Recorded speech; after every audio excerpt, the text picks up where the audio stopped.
Hello friends, good morning, જય સ્વામિનારાયણ. સ્વાગત છે તમારે એક નવા બ્લોગમાં. આજે આપણે બ્લોગિંગની શરૂઆત થાય છે 10 વાગ્યાની. 10 વાગે ગયા છે. અહીંયા જુઓ, મેં દાળ ભાત બફવા માટે રાખી દીધા છે. આ બાજુ ભાત બફાય છે, આ બાજુ દાળ, બરોબર. અને આજે આપણે શાકમાં દેવાનું છે ચણા, દૂધી ચણા દાળનું શાક દેવાનું છે. તો એના માટે મેં દાળ પણ અમે સવારમાં પલાળી દીધી હતી. તમે જોઈ શકો છો ચણાની દાળ, અને દૂધી મેં નીચે સુધારી દીધી છે. તો ચાલો આખો દિવસ ટિફિનમાં આપણે શું બનાવીએ હું તમારા સાથે શેર કરીશ. વિડીયો છેલ્લે સુધી જોજો, અને જો તમને અમારા વિડીયો ગમે તો લાઈક, શેર, સબસ્ક્રાઈબ કરી દેજો. અત્યારે તો આપણે એકલા જ છીએ. બેન ગયા છે પરીક્ષા દઈને ગામડે. નમૂની સ્કૂલ હોય એટલે ઘરે કોઈ હેલ્પ માટે હોય નહીં, ને ટિફિનો વધારે હોય. આખો દિવસ દોડાદોડી થઈ જાય, બરોબર. કાલે પણ એમ જ હતું, આખો દિવસ દોડાદોડી, બરોબર. ટિફિનો દેવા જવાનું. કાલે નમૂની વેન પણ નહોતી આવી, ને આજે તો વળી આવશે એટલે વાંધો નથી. તો ચાલો ફટાફટ બનાવીએ આપણે રસોઈ. ચાલો ફ્રેન્ડ્સ, ફાઇનલી અહીંયા ટિફિન બનીને તૈયાર થઈ ગયું છે. આપનો ફોન બગડી જાય રાખે ને એટલા હાટું થઈને મોટા વિડીયો નથી બનતા અત્યારે. તો જો અત્યારે મેં બધું ડિલીટ માર્યું ને એટલે ચાલુ થઈ ગયો છે કેમેરો ફરીથી. તો અહીંયા સરસ મજાનું આપણે દૂધી ચણા દાળનું શાક બનાવેલું છે. દાળ છે, ભાત, સલાડ. વાગી ગયા છે સાંજના 6. સાંજના ટિફિનની પણ તૈયારી થઈ ગઈ છે. ને અત્યારે 2-3 દિવસ ત્યાં મારા ફોનમાં કંઈક થયું હે, વિડીયો નથી બનતા, બરોબર. અને 2-3 દિવસ થયા, કામ પણ એટલું છે ને, તો કોઈના વિડીયો પણ અત્યારે મારાથી નથી જોવાતા. તો એ હું માફી માંગુ છું. જ્યારે ટાઈમ મળશે ને તો આપણે જોઈ લઈશું, કેમ કે કામ વધારે અત્યારે છે ને, ટિફિનો અત્યારે વધારે થઈ જાય ને તો ક્યારેક ટાઈમ મળે ને ક્યારેક નથી પણ મળતો. તો અત્યારે સાંજના ટિફિનમાં હું જુઓ અડદની દાળ બનાવવાની છે, ને થોડા કેટલા રોટલા પણ બનાવવાના છે. તો હું અત્યારે રોટલા બનાવી રહી છું. પહેલા રોટલા બનાવી દે, પછી રોટલી પણ બનાવશું. તો સાંજના ટિફિનમાં રોટલી બધું ભેગું છે, બરોબર. એમાં નમું પણ જાય છે અત્યારે. તો 2 દિવસથી અમારે નમું પણ લગ્નમાં એમ જાય ને એટલે આપણે એકલા જ થઈ જાય. તો રોટલીમાં થોડી ખેંચ પડે ને બેન ગયા છે ગામડે, તો એ આવે અહીંયા સુધી તો આપણે હવે બનાવવાનું તો છે જ, બરોબર. તો ચાલો બનાવે ફટાફટ આપણે રોટલા. અને આ બાજુ અંધાણ આવી જાય તો દાળ પણ બફવા માટે આપણે રાખી દઈશું, બરોબર.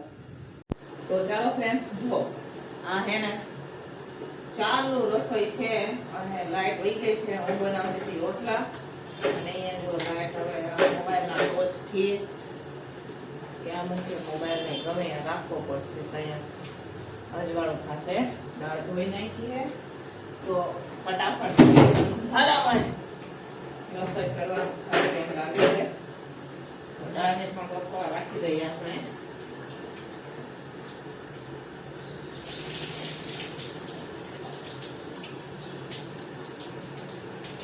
દેખાતું તો એ નથી, કેમ કે અમારે રસોડામાં બારી નથી ને એટલે કાંઈ દેખાય નહીં તમને. રસોડામાં બારી હોય તો કાંઈક પણ તમને દેખાય, તો બારી નહીં મળી કાંઈ નહીં. ચલો દાળ સુકાઈ ગઈ છે, વાસણ સાઈડમાં કરી દઈએ. રોટલો પણ બનાવતા જાય. દાળ બફવા રાખી દીધી છે. તો ચાલો ફ્રેન્ડ્સ, લાઈટ પણ આવી ગઈ છે અને 6:45 થઈ ગયા છે. તો હવે ફટાફટ આપણે અડદની દાળ પણ ચડી ગઈ છે, અને આ બાજુ મારે રતલામી સેવનું શાક બનાવવાનું છે. તો એ ફટાફટ હવે આપણે બનાવે. રોટલા પણ બની ગયા, અહીંયા લાઈટ પણ આવી ગઈ હતી, બરોબર. તો ચાલો ગેસને ચાલુ કરી દઈશું આપણે, અને ફટાફટ આપણે શાક અને દાળ કરીએ.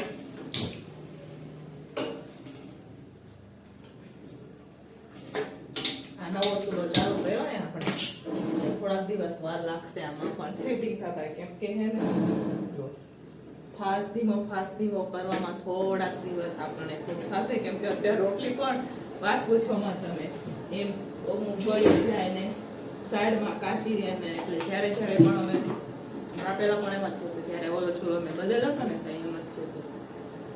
થોડાક દિવસ લાગશે, પછી વાંધો ન આવે, સેટિંગ થઈ જશે. તો ચાલો હવે આપણે આ બાજુ બનાવશું રતલામી સેવનું શાક, અને આ બાજુ આપણે બનાવશું અડદની દાળ.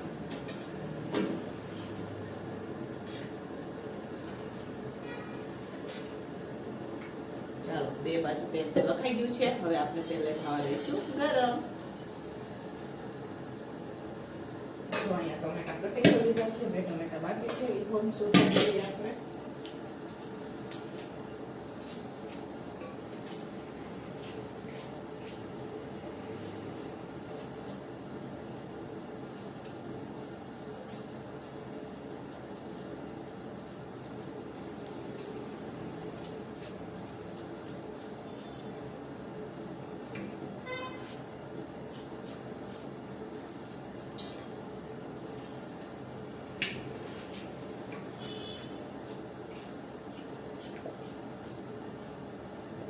તો ચાલો અહીંયા હવે ટમેટા કટિંગ કરી દઈએ. શાકનું તેલ પણ ગરમ થઈ ગયું, તો હવે આપણે શાકનો વઘાર કરી લઈશું. તો ચાલો અહીંયા હવે આપણે ટમેટાનો વઘાર થઈ ગયો છે. આપણે તો શાક બની ગયું પણ લાઈટ વહી ગઈ હતી ને એટલે શાક બનાવવામાં થોડોક વાર લાગી ગઈ. અહીંયા હવે અડદની દાળનો પણ વઘાર હવે આપણે કમ્પ્લીટ કરી લઈએ. ચાલો ફ્રેન્ડ્સ, અહીંયા સરસ મજાની અડદની દાળ બની ગઈ છે, આ તમે જોઈ શકો છો. અને અહીંયા જો રતલામી સેવનું શાક. વચ્ચે ફોન આવી ગયો ને તો વિડીયો આપણો બન્યો નથી, તો હવે 2 શાક તો બની ગયા. ચાલો ફટાફટ હવે આપણે રોટલીનો લોટ બાંધીએ. તો ચાલો ફ્રેન્ડ્સ, ફાઇનલી સાંજનું ટિફિન બનીને તૈયાર થઈ ગયું છે. તો ચાલો આપણે સાંજના ટિફિનમાં શું બનાવ્યું હું તમને બતાવું. અહીંયા મસ્ત મજાના રાજુએ વઘારેલા ભાત બનાવેલા છે. આજે રાજુએ બનાવ્યા. આપણે ખીચડી બનાવેલી છે, સાથે અડદની દાળ છે, આમાં રતલામી સેવનું શાક છે, રોટલી. તો ચાલો ફટાફટ હવે આપણે ટિફિન ભરી દઈશું, કેમ કે 8:30 જેવું થવા આવ્યું છે. તો ફટાફટ હવે આપણે ટિફિન ભરી દઈએ. પછી મારે ટિફિન પણ દેવા જવાનું છે. ટિફિન વાળા ભાઈઓ પણ આવી ગયા છે, તો એ લોકોને પણ ભરીને આપી દઈએ.